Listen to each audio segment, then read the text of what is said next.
Cocoya ThinkLab, c'est une association à but non lucratif qui a un double objectif. D'une part, c'est de combattre la fracture numérique qui touche 13 millions de personnes. Et d'autre part, c'est de travailler sur un usage éthique et responsable des nouvelles technologies. On agit en réalisant des formations et des ateliers qui s'adressent à tout type de public, que ce soit des seniors, des demandeurs d'emploi, des parents ou des jeunes, pour les former sur ces deux aspects.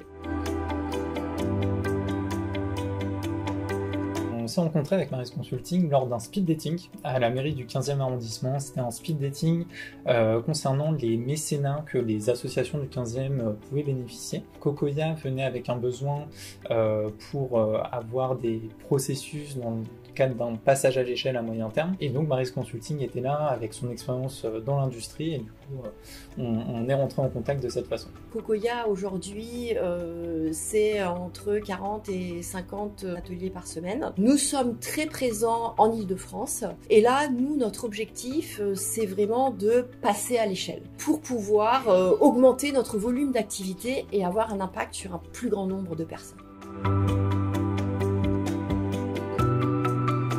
On a déjà commencé avec une phase de diagnostic. Maris Consulting est venu directement chez Cocoya pendant une matinée pour faire un état des lieux un petit peu de l'association, où est-ce qu'on en était. On a pu présenter toute l'équipe opérationnelle et vraiment expliquer tout le fonctionnement en fait de l'association. Suite à ça, on a eu plusieurs échanges par mail pour préciser certains points sur par exemple des logiciels qu'on utilise, et on a eu une phase de restitution avec une belle présentation qui mettait toutes les recommandations et un échange vraiment en face à face avec tout un suivi jusqu'à aujourd'hui sur les étapes d'avancement, voir s'il y a eu des problèmes qui ont été rencontrés, voir s'il y a eu des choses qui ont été modifiées au fil du temps. Ce que j'ai apprécié dans ce diagnostic, c'est qu'il était extrêmement structuré, c'est qu'il y avait des comparaisons par rapport aux expériences passées de Maris avec ses différents clients. Et ensuite, il y avait des pistes de réflexion qui étaient assez ouvertes, qui permettaient à notre association, avec notre ADN, de nous approprier les solutions qui étaient le plus adéquates par rapport à ce que nous faisons et qui nous sommes.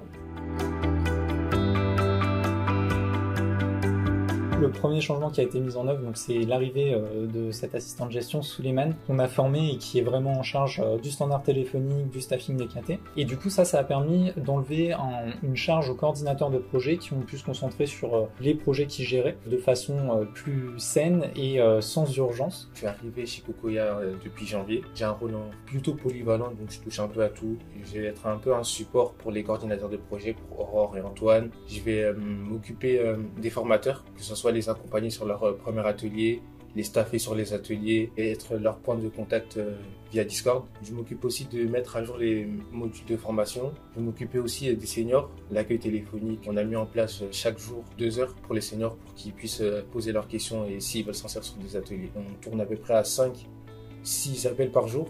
Alors qu'avant mon arrivée, en fait, il y avait tellement d'appels que les appels ils s'enchaînaient en fait.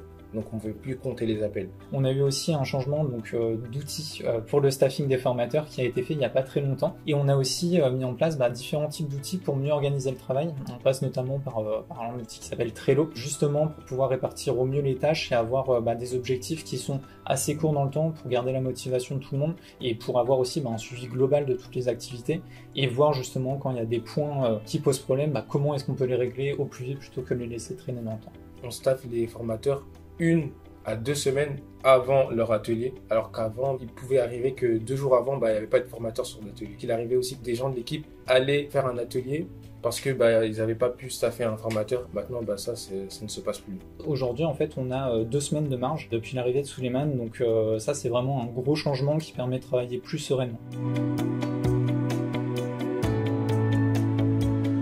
Nous avons vraiment eu une organisation bien plus optimale en ce qui concerne d'une part la gestion de nos formateurs. Ça a été déjà le changement d'un outil qu'on utilise tous les jours qui est l'agenda pour staffer les formateurs. Le principal problème c'était qu'on avait un problème de taille, avec cet agenda, on avait un agenda pour chaque formateur. Dans le cadre d'un changement à l'échelle, en fait, on savait que c'était un outil qui n'allait plus nous convenir. Et donc, on a changé un petit peu ce processus. On a travaillé aussi beaucoup sur des outils de monitoring par rapport à un certain nombre de critères clés qui étaient importants dans la gestion de nos formations. On a mis en place 2 types de process. Donc, un process par rapport aux formateurs et un process par rapport aux lieux partenaires. Premier process par rapport aux formateurs. S'il y a un changement de formateur durant un atelier, qu'est-ce qu'on doit dire en fait au prochain formateur qui va le remplacer?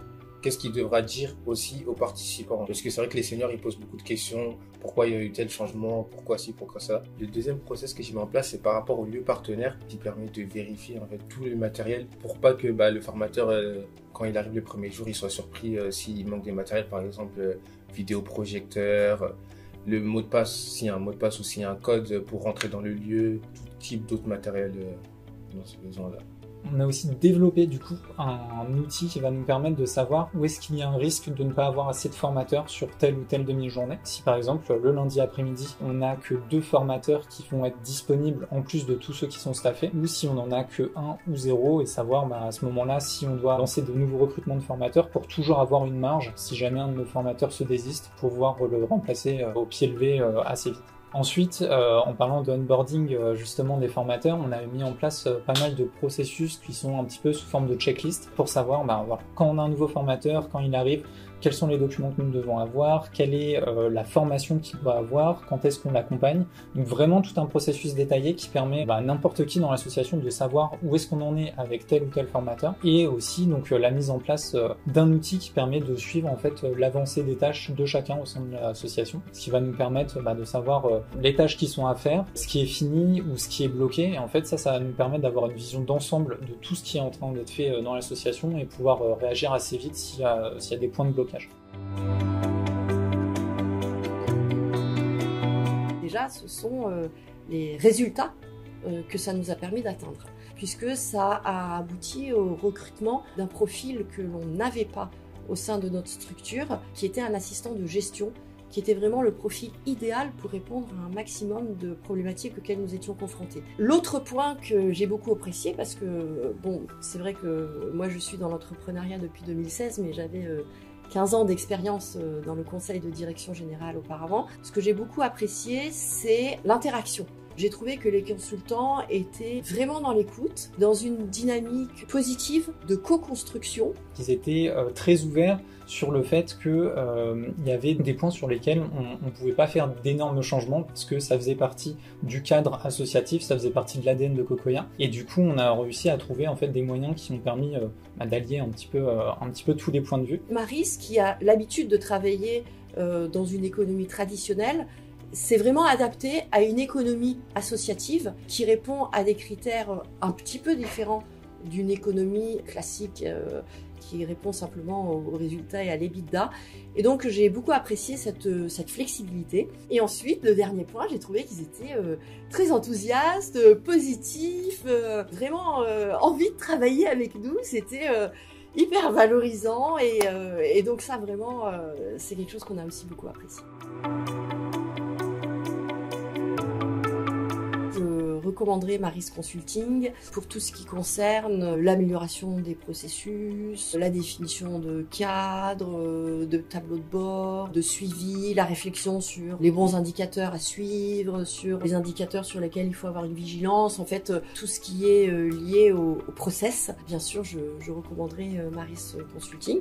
On recommanderait Maryse Consulting en fait pour toutes les structures qui souhaitent avoir des processus un peu clairs, et aussi pour les structures qui souhaitent juste faire un petit point d'étape aussi sur où est-ce qu'ils en sont et qu'est-ce qu'ils pourraient améliorer pour pouvoir continuer à avancer le plus sereinement possible. Toute structure qui est dans une logique de passage à l'échelle aura des bénéfices à travailler en collaboration avec Maryse.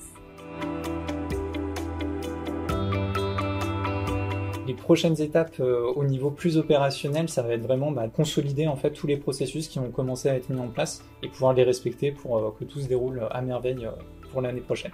Le travail qu'on a fait avec Maris Consulting, c'était un petit peu en anticipation de gros projets de passage à l'échelle. Et ces projets de passage à l'échelle, nous les avons gagnés. Un beau projet Erasmus que l'on va mener avec la Belgique et le Portugal. Un gros projet au niveau de toute la ville de Paris sur la parentalité numérique. Là, l'idée, c'est de capitaliser sur tout le travail que nous avons fait avec Maris pour mener ces projets de la manière la plus efficace possible et donc permettre à l'argent public d'être vraiment utilisé de la bonne manière pour avoir l'impact le plus fort possible sur une éducation numérique éthique et responsable.